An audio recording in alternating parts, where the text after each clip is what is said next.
Well, good morning and thank you very much for joining us. I am Yori Folani. Well, let's look at the news all of us are following. El-Rufai, Nasir El-Rufai, the former governor of Kaduna, and, high-ranking member of APC. In fact, if you read the news, he's been there from the beginning, has been working for APC, and now he has suddenly quit. I don't know if I should have thrown the word suddenly in there, but he has decided to move on. And as you know, maybe there's even a surprise in his moving on. If there's a surprise at all, it perhaps is the party that he has, notified us that he's moving to, talking about the Social Democratic Party. Many people, just thinking about it, but then what do they know? Maybe they're not politicians. Many people think that, SDP, why not the PDP? Again, what does one know about these matters?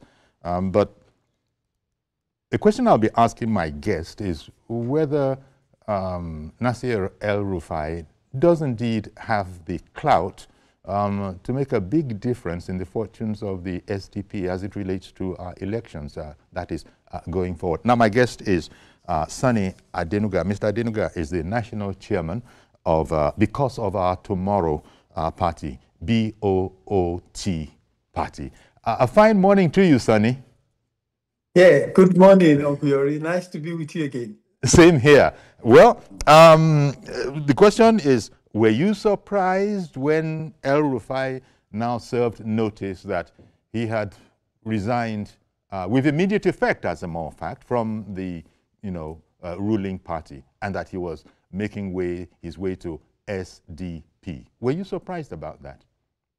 Well, I think before the official statement of Malam El-Rufai, there have been some news about some of this happening. Is he going to move to another party or not? Of course, why some people maybe like in Kaduna State, Malam Shehu Sani said Malam El-Rufai is no longer consequential in politics in Kaduna State. But I tend to differ a bit, because someone who has been an ex-governor of a state and a brilliant person for that matter, of course, there are a lot of issues around his personality and the way he sees things, which is obviously normal. We will all be different. But I still think he carries the weight. However, if you look at the judgment, or the recent judgment of the Supreme Court, the latest in the land, you want to ask, do we even have to take this seriously, that someone has joined a party when the highest court of the land has said, until we actually see the register of the new party you've joined, until we've seen your certificate, your ID card of that new party, that you have not left the party that you belong. Indeed. Now, yeah. So the question is this: for some of us who were critical about some of the developments in our democracy, we were concerned about some of the pronouncements we've seen, and this is the implication. People argue, people make noise about we're trying to run a single-party state in Nigeria, and that's what the judgment of the Supreme Court did. They may not know it by extension, because obviously people talk about party register. I'm not sure a lot of Nigerians are aware. These are not registered from INEC. They like in the Boot Party. We created our register. If I want to be funny, someone joined our party, I can as well say, no, he hasn't joined. And even if the name is there, I can say that if you Google search now, there are a lot of Sunday Adenuga. So how are you going to know? Where are you going to stop? So the question is this: do we actually know if it's truly Malam El-Rufai that have actually come to join SDP? It might sound comical, but the fact of the matter is that all these things, they all weigh down, they all have impact.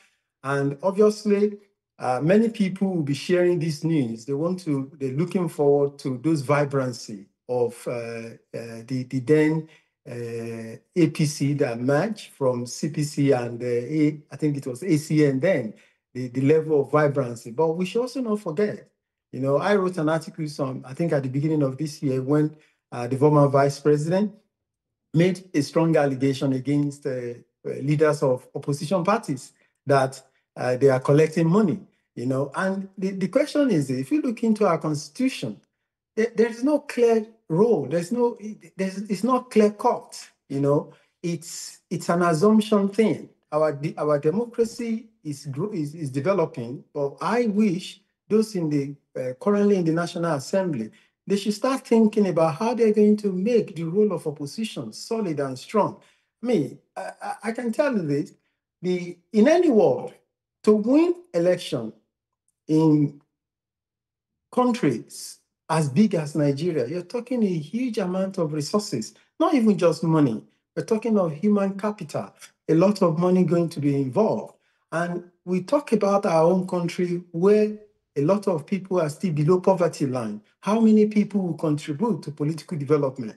And that's why it seems everything gravitates towards money. Everything gravitates around, who is the big guy out there that can give out some money for political development? Sometimes people think that some of this money, I was talking with someone recently, and I just posed a question. What do you think some of this money are used for? Many people thought that some of this money are used to bribe people. It's a lie. In fact, I can tell you, even most of the money APC, PDP, both parties spend in electioneering, less than 1% of those money is going to go to bribing anyone, for that matter. It's going to go towards development of the party, making your message heard at every nook and cranny of the country. As a candidate standing for election, it's not likely possible, unless maybe at a local government you're running for councillor. You can say, okay, you can walk through all the streets of your constituency. But when you talk about elections at state level, even at chairmanship level, and also at national level, it becomes almost practically impossible for you to be able to reach everybody. But someone needs to carry that message to the people. And in doing so, you need the right vehicle, which is obviously money. And also great guys who are, when you give them 10 naira, through the effort they are going to put in, you will think like you have given 100,000 naira. So these are the key issues. But I'm not going to dismiss the influence of Malam El-Rufai that so soon that it can make an impact. I think it will be interesting to see how all of this is going to unfold as time goes on. And I think, Nigerians, we should hope to see a very vibrant opposition in a few times. I think also he's going to be having a lot of weight on his shoulder now. People know his antecedent and what we can see from this, from that side. Yeah. Okay. Yeah, indeed. Thank you, Sonny, because as you say, Nasir El-Rufai, he's a politician of no mean stature. He's worked for the APC. The relationship, his relationship with the APC, I don't know, to the extent that the engagement, well, it's not quite an engagement, but remember that there was a time when he was rallying against his own, the concept of Baba Soipe in Lagos, remember? And he had said that you people should throw it off. And if you don't know how, he was speaking to a Lagos audience, you people should throw it off. And if you don't know how, I can always show it to you. That wasn't very, very friendly. But then after that, the fences, if indeed they were affected, seem to have been mended because he did work for APC. Arguably, there are those who say that even the whole matter of President Tinubu securing the election, El-Rufai's part cannot be, diminished. It's all in there. But what is the reason for this? He said, among other things, that he feels the party has departed from the roadmap that it had set that might have been interesting to him. Now he doesn't think so anymore. But the question is it the SDP that you would then go into and hope to make an impact? Already, I think people from the ruling party, some of them have been saying that it's not really a big deal. We don't expect that it'll make very much of a difference. So there is all of that going on. What do you think about those who are saying immediately that the man has signed himself into political oblivion? I beg to differ, because when you look at the Malam El-Rufai's personality, it's not someone that you're just going to easily dismiss. He has his horror. You don't have to like him. I'm not one of his fans, but we just have to put things the way it is. So and of course, what do you expect the ruling party to say? They're going to say yes, all of those things they are saying, that it doesn't matter, it's not that important. But like you rightly said, Opiori, we all saw and how much he did for the emergence of the president, how much he did during that 2023 electioneering time. And of course, let's not take it for granted. It will have been a very, very difficult moment for Malam El-Rufai to make that decision. And for all of us who care first about our democracy, we should not think this is a good thing for all of us in terms of our democracy, because a situation whereby an individual who has made effort to have been able to help a government to power, and today is Malam El-Rufai that we're seeing, but what about how many other people probably who have done the same for party development at the APC level, and who have maybe for whatever reason their voice are no longer heard, they are angry over issues. That, don't get me wrong, that doesn't mean they are right, but it shows also that it could be lack of effort on the part of the ruling party to make sure that they put everybody within the same fold. So obviously, the presidency, the APC, what they are saying is what they're supposed to say. And when someone is saying what he's supposed to say, there's no point arguing with them. But clearly, Malam El-Rufai is going to be able to make some level of impact in the opposition. I come from that level of optimism. But however, it depends on how far is far. So that's debatable, because now clearly you have the PDP. I can tell you for a given, the former vice president is still going to run in 2027, you like it or not. And also there are a lot of people who are out there also who are looking for the office, the biggest office of the land. And so obviously it's looking more clearly that the opposition is being divided. And that comes to what I said then, when the vice president actually alleged that this is the opposition are going to collect money.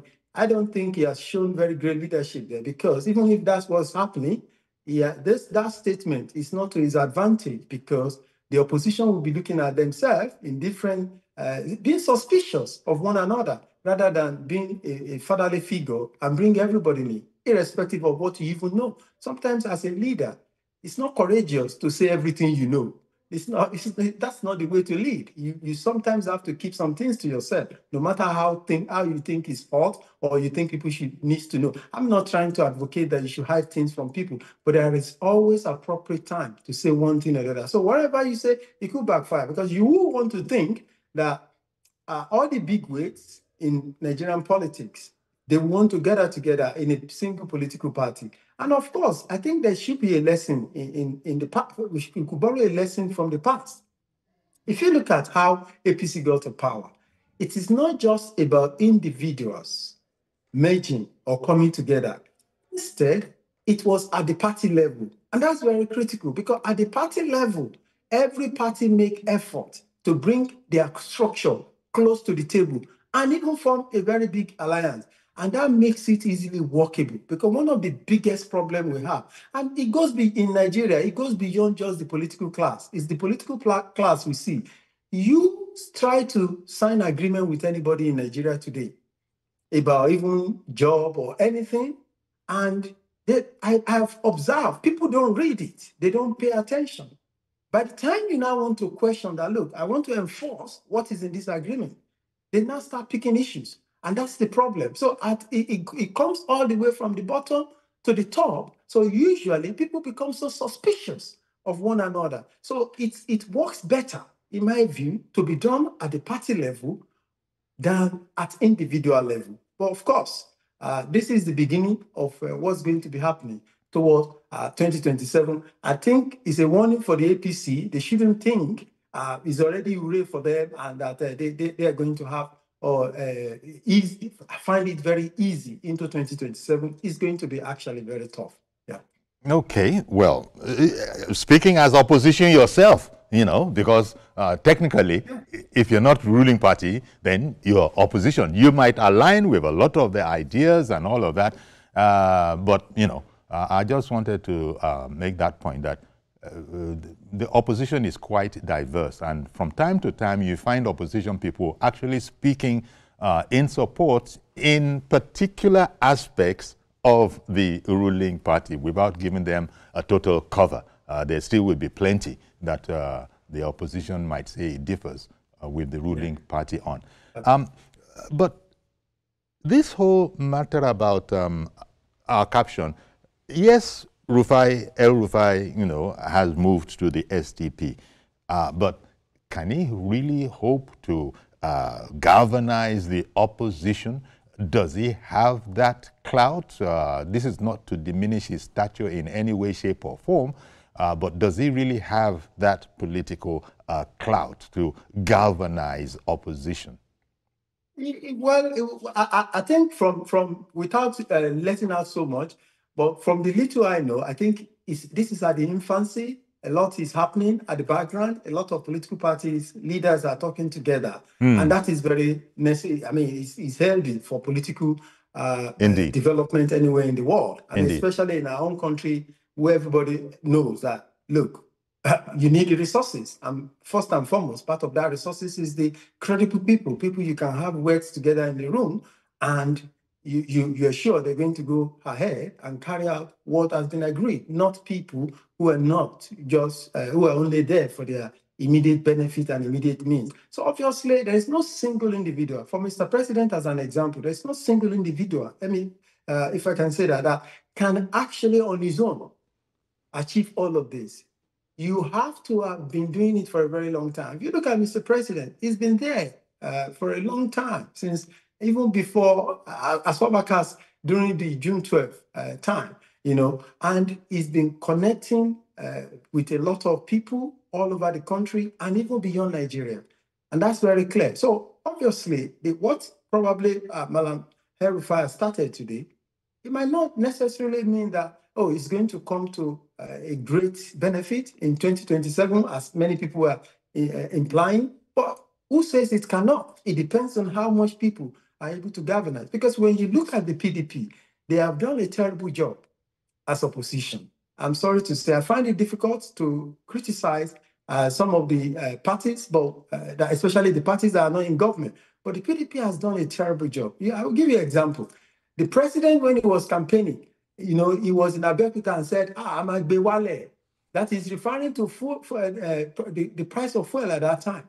And this same person became president, and right from day one, the price of fuel went all the way up, and nobody has made a serious issue about it in the PDP. And so you're going to question, what kind of opposition are they doing? There are a lot of things that one can criticize about the current government.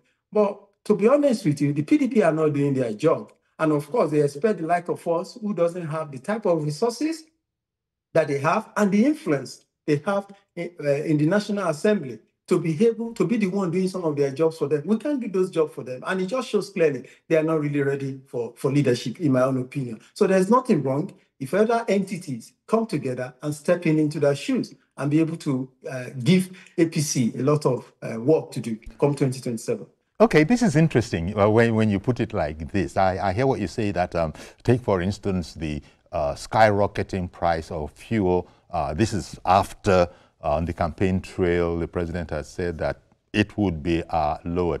And when you accuse the opposition generally of not really seizing on that, perhaps it's because the opposition must surely want to be reasonable, so that otherwise people will call them out. And when they see that this is no fault whatsoever of either the ruling party or the president, it's globally induced, and so that is not the place to go, because as we now see, had they gone down that particular path, Things are improving now, although we don't know for how long. So, touch wood. Don't get me, sorry, Okiori, don't get me wrong. Remember, I supported the idea of fuel subsidy removal.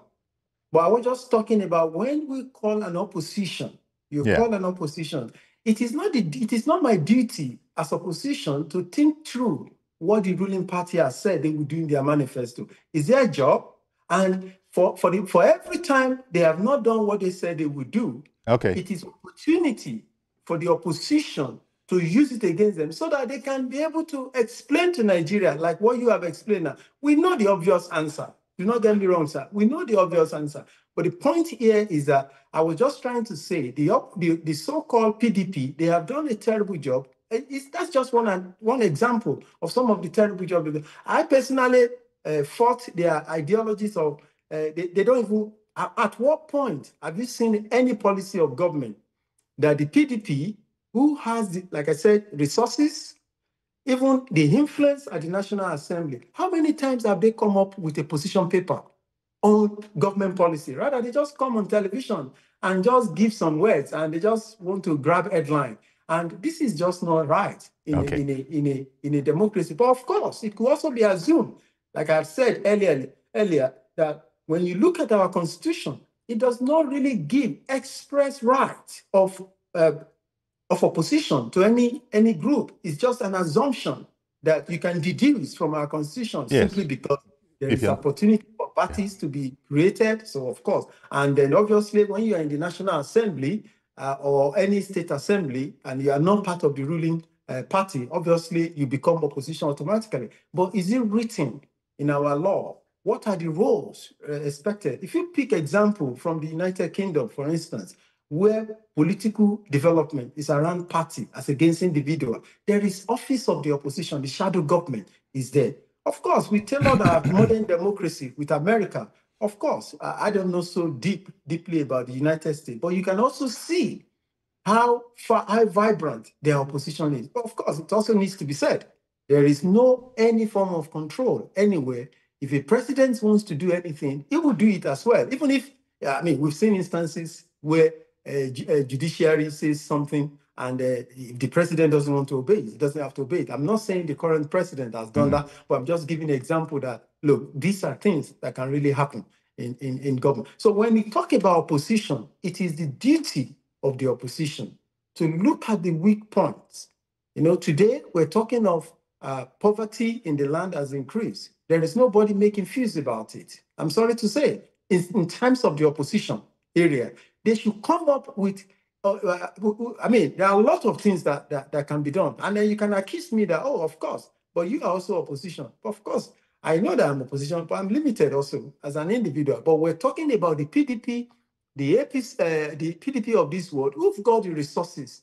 They have some of their elected members who have their hands in the pulse of government. And that's what everybody have been using to sponsor their political development. It is parties like ours, and maybe probably even SDP, they don't have I can't recall if they have a governor anywhere or any executive position other than legislative position. So these are the critical things that we're talking about, that we want that vibrancy, and probably people have that hope with Malam El-Rufai. We hope to see. Yeah.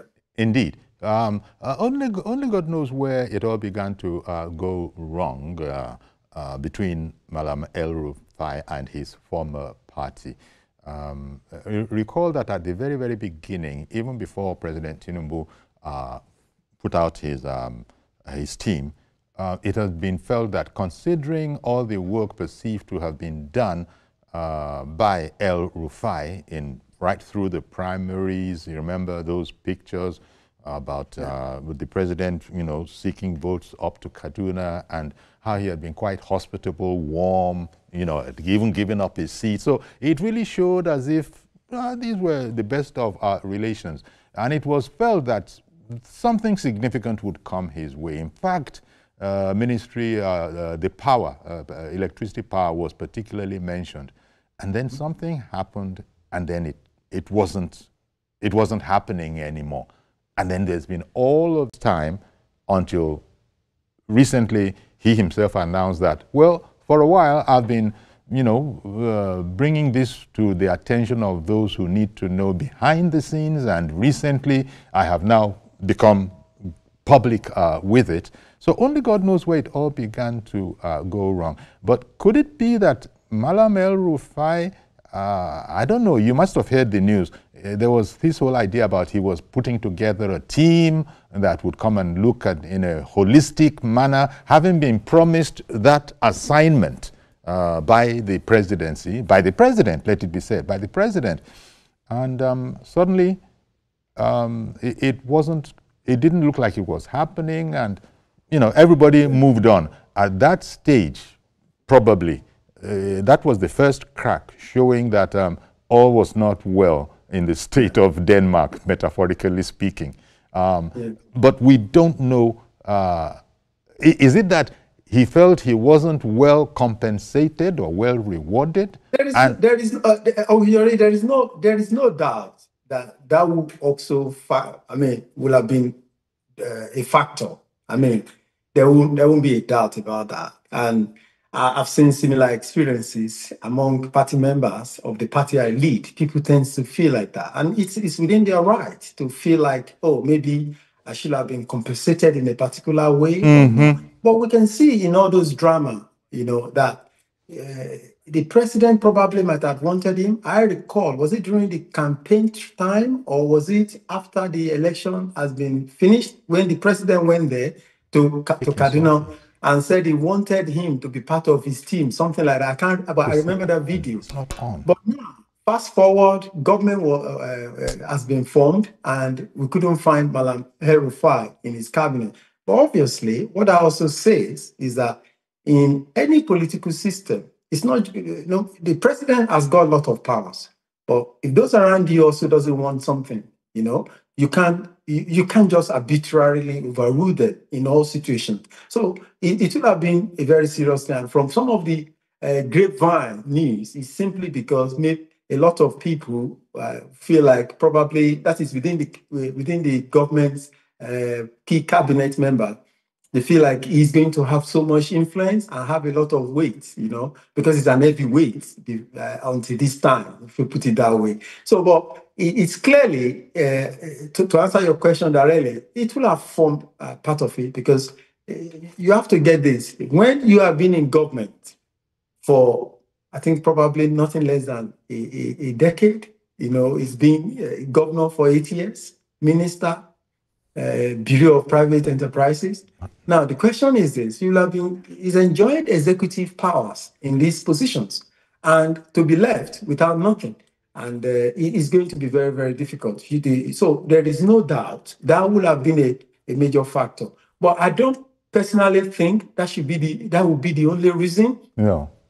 He has his political freedom to be able to choose if he wants to run for the office of the president. Indeed. Or if that maybe he wants to use SDP and other opposition parties that goes along with SDP, opposition people that goes along with SDP, to be able to hone his own views and the view of others. But the key is this: what Nigerians are expecting to see, we hope to see it happening so that there is more vibrancy, because technically, I don't have the resources, don't get me wrong. I'm not ruling myself out of the equation, but the question is this: I do not have the resources to be able to challenge some of the APC of this world. So these are some of the issues. But I think the answer is yes to your question. Yeah. Okay, then. Well, just to say that for our viewers, in case you, in fact, we, over in River State, and River State has been in the news in recent times. Today, the Governor Fubura, is inaugurating judges' quarters over there in Akasa, infrastructural development in River State. So, judges' quarters, this will be coming live from Port Harcourt. And as I have been saying, in case, if you want to stay with the program, apart from those in diaspora who are receiving the program unbroken, you can always check our YouTube channel, and we can continue on this particular subject matter. But Sonny, just to say that we'll take a quick break, so I'll be right back so we can then continue our conversation. Stay with us, please. Okay, welcome back. And our guest is still Mr. Sonny Adenuga, National Chairman, because of our tomorrow party. He's based in the UK, from where he is reaching us. And the topic of conversation this morning is the resignation of Malam Nasir El-Rufai, former governor of Kaduna. The man is a technocrat. He's been very valuable politically, but things happen and people move on. If you would look at some of the Nigerian papers this morning, of course, it's not surprised that they are covering it. One in front of me here says PDP, Labour Party, caged, in quotes, caged as opposition coalition eyes SDP. It says here that El-Rufai has taken the first shot. APC, as we've said before, we're not going to lose any sleep over it. And, people like Aregbe Shola, Malami, Adamu, and others may follow. But the former Vice President, Atiku Abubakar, according to headline writers in the newspapers, say that Atiku is hesitant and fearful of his supporters' reaction. In other words, he's probably not going to show. But as you know, El-Rufai is very, very close to Atiku Abubakar, as he was to former President Muhammadu Buhari. So there's all of this there. We don't know what the law of the ground is, but a number of political bigwigs have spoken up and have said that they believe that two things. One,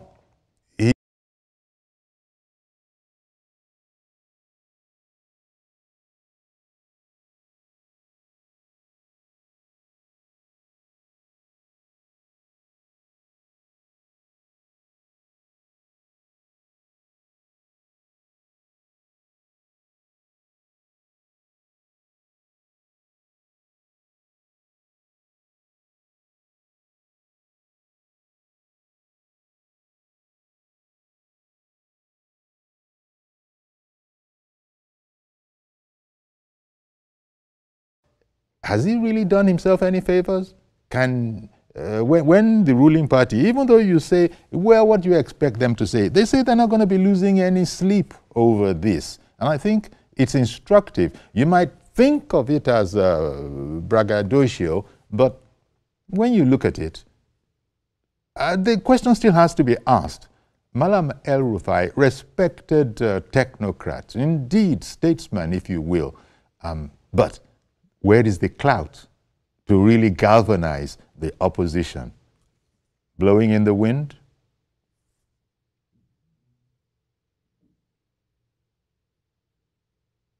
It's actually a very difficult balance, and it's difficult to say at this point in time what's going to happen going forward. But clearly, I've been very critical about how our democracy have evolved over time, which is more about money.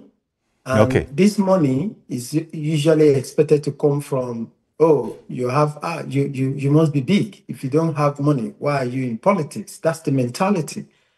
And they said, he who plays the piper dictate the tone. So the question is that how much of resources can SDP be able to gather together to be able to challenge the APC? And that's what you see, that every political party out there and political members, they will want to gauge where they go. So do we stay with PDP, or do we stay with APC, or do we go with this new SDP alignment that is coming up? But clearly, the next 6 months is going to be very, very critical. So it's at infancy now, and we're going to be seeing what's going to be evolving. And we should also not forget that a lot of dynamics in the way our politics plays in this part of the world.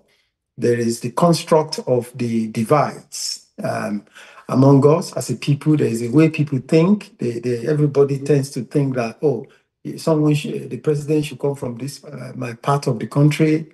People easily get excited when someone from their part of the country becomes president. And sometimes, it's not every time that results to direct benefits. That it benefits them. Exactly. From that region. But of course, sense of belonging. I strongly support diversity. because everybody, knowledge, capacity, they are normally distributed across society. So we can't continue to look in one direction. That's a skewed look, and it's not the best, but rather it's good to look at the whole spectrum of where people come from every part of the country, so that we can harness. Diversity is about harnessing different energy from different parts of the country. Of course, people call it quota system, but sometimes society is not built only on the best, only on those who are the smartest. It doesn't work like that. Society is for all of us. Either you are disabled or you are an able person. Society should be about every one of us. And so, when it comes to this business of opposition that we're talking about today, it's extremely difficult without the adequate resources. And like I said earlier, people should disabuse their mind when they think the resources we're talking about is about using it to bribe somebody or give them. No, it's not true. To move people to carry out political activities that will accumulate into a particular person becoming a leader, it takes a lot of effort. And that is where you often see our self-appointed godfathers, the way they feel sense of that they have done you a massive favor to be there. It's simply because the power is still in their hands. And the ordinary Nigerians will prefer to go to mosque or church to go and give his money to heaven he doesn't see, rather than contributing to a political party that will help him, that the life he's living today to be better. So it's a mentality thing. And until we get to that level where people realize that, look, what these guys are talking about, this political development that they're talking about, is critical for all of us. It's very, very important. Let me give you an instance. Do you know, even in Nigeria, where people follow football clubs abroad, people do not change their football fanship anyhow. Our politicians change That's the right. party they belong to than even people connected to a football club. Yeah. That some of them have never even been to their stadium to watch a game. You hardly see a Chelsea fan going to, unless when it favors, like maybe, if Arsenal lose against Manchester United, that is going to favor. You're very, very That's when they're right. going to probably, But you find our political system in such a way that it's become so easy, and it keep happening. And for me, it's disappointing when some of us celebrate this type of thinking that judiciary give out. The impact is huge. That last Supreme Court judge, yeah, we know is the final in the country, but the truth is that these are the implications. Why will anybody blame Malam El-Rufai now Nobody. because he dumps SDP when the law has said until technically there is no longer I don't want to say that there is no opposition, but just very sad. It's interesting that you remember that you recall this particular point, because when we had Wahab Shitu SAN with us, I believe that was yesterday. Yes, I think it was yesterday, and he had defined what it really means to decamp, to leave a party. You can't do it in a vacuum. You must, there must be clear indication that you have let go. I think Rufai has done that. Whether he has done it to the offices, but I just imagine that El-Rufai is the kind of man that will cross his T's and dot his I's. But we'll come back to continue with that. Mr. George has been waiting. Good morning to you, sir, and thank you for holding on. Good morning, Uncle Yeri. I believe you can hear me. I cannot see you because NEPA has done their thing where I am. Yeah. I've thought you people are you on band A? NEPA shouldn't be messing with you on band A. That is what they call us. They forcefully moved us to band A, and we are not seeing the band. Okay. That's not the topic of the day. But, Uncle Yeri, the movement of El-Rufai to SDP is not a plus for the APC. It's a minus. And people are talking about his ability to galvanize the opposition, or, his ability is not in doubt. It's not in doubt. Truth must be told. This is El-Rufai that was able to galvanize in northern governance when time of President Buhari, some people wanted the presidency to remain in the north. He was able to galvanize other northern governors. I went to the president and said, Baba, you cannot do this. And they succeeded. Again, this is the same El-Rufai when the MPLA wanted to kill all of us with currency resistance because of his ambition to become president of this country. People were dying of hunger because of shortage of That's right. He went to court. They went to court. He and Governor Matawa of Zamfara. This is the same El-Rufai. They went to court and they succeeded. The Supreme Court gave a judgment that forced MPLA to leave us alone. We know what El-Rufai has done in the past. He was the Director General of Bureau of Public Procurement. We know what he did there. We know when he was the Minister of FCT. When he left, it was only when Wiki came now that people knew that the minister in that FCT. He's a human being. He has his weaknesses, just like all of us. He has his weaknesses. You cannot undermine, you cannot underrate his strengths. We see how El-Rufai does his work. His opponents in APC or his adversaries in APC and other parties, they may be saying what they like.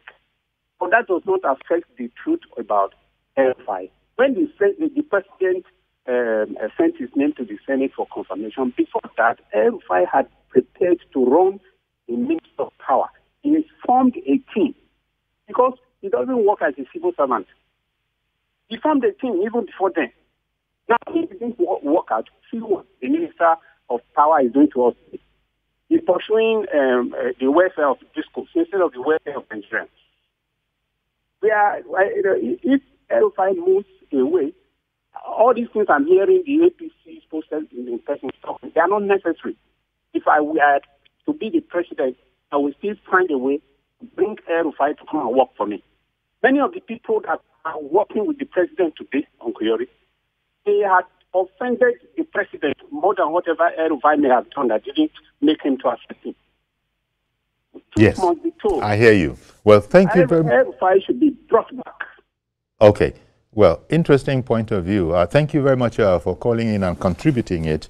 In fact, the point that you make, that there are not many people that are thought to have offended against the president, but it is his nature. People have seen continually that, that doesn't mean that we're enemies for life. We can still work together. What do you think, Sonny, about this point of view?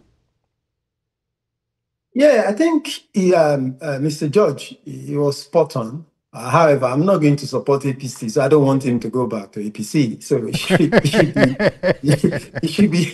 should be where he is, so that we can have this going on. Yes, because he said he's leaving. He said his leaving is actually not a plus for APC, and because of the caliber of the man, he thinks it's a minus. Yeah, I think it's a minus, and of course, for obvious reason, we know it's not probably offended the president. Rather, what I can say is that it's the heavyweights, other heavyweights within the party that probably doesn't want him. So that's why he's not. And this is life for you. Not there. This can happen. This can happen. People can mentally gang up against a person because this one is no small fry, so he might be a problem. It does happen. It's normal in political arrangement. So when you look at things like this, the way I can say to that is that what Mr. George has said there is simple, and that the APC they've lost someone, and they should not come and sugarcoat it and let us think that there's no big deal. Of course, like we won't lose sleep. Of the interview, it's what you expect them to say, and that's what they've said. But obviously, it's not going to be easy also in their camp, knowing the capacity of Malam El-Rufai. But however, when it comes to how far we can go as opposition, like I've said many times, the resources is critical, and how desirous are people. Let me bring on.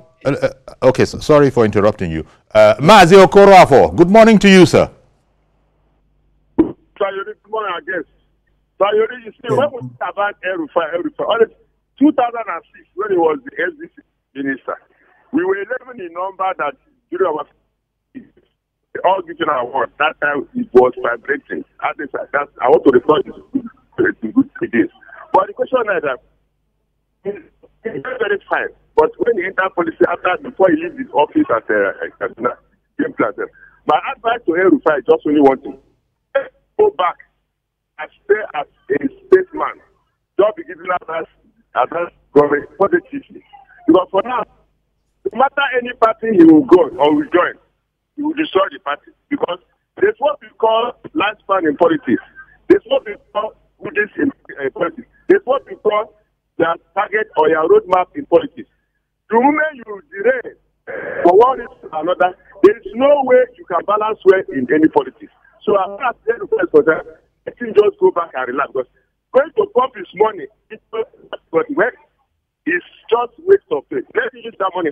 Go and invest in Kaduna State. Go and invest in any part of the Nigeria for the masses to benefit. Not to go back, maybe looking for any mega party or joining anybody to know it. Because at start now, the have already marked him outside the study. Because you know what it means? For your name to be appeared before the president as a minister appointment, as long as stories came up, and the stories were true or whether true or not true. But the question is, let El-Rufai go back and settle down and enjoy his work and think positively for Nigeria, think positively for Africa. Because as it stands now, if he comes for him to come to presidency, he will not win. Because as you know, the very wrong now, when you leave a party, from one party, you go to another party, he has a very good track record. That's why a very good track record, as far as I'm concerned, as a Nigerian. Mazi, are you recommending that he should just leave politics altogether? Mazi? Leave politics, stay as a statesman. The whole problem with Nigerian politicians is that they chase power and money.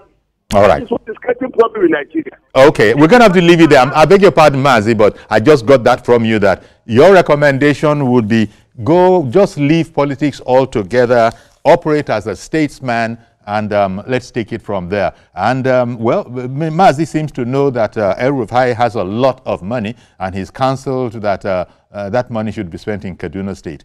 That must be privileged information. I don't know. We don't have that information. Sonny, closing thoughts now, because we've got to go, but we could not talk about this. Yeah, I think, thank you. It's an interesting topic, and of course, obviously, we all know that it will generate a lot of mixed feelings from everyone. It's a shame I didn't catch most of the things that okay. Yeah, Mazi talked about. The biggest one was that he should just leave politics altogether and operate as a statesman.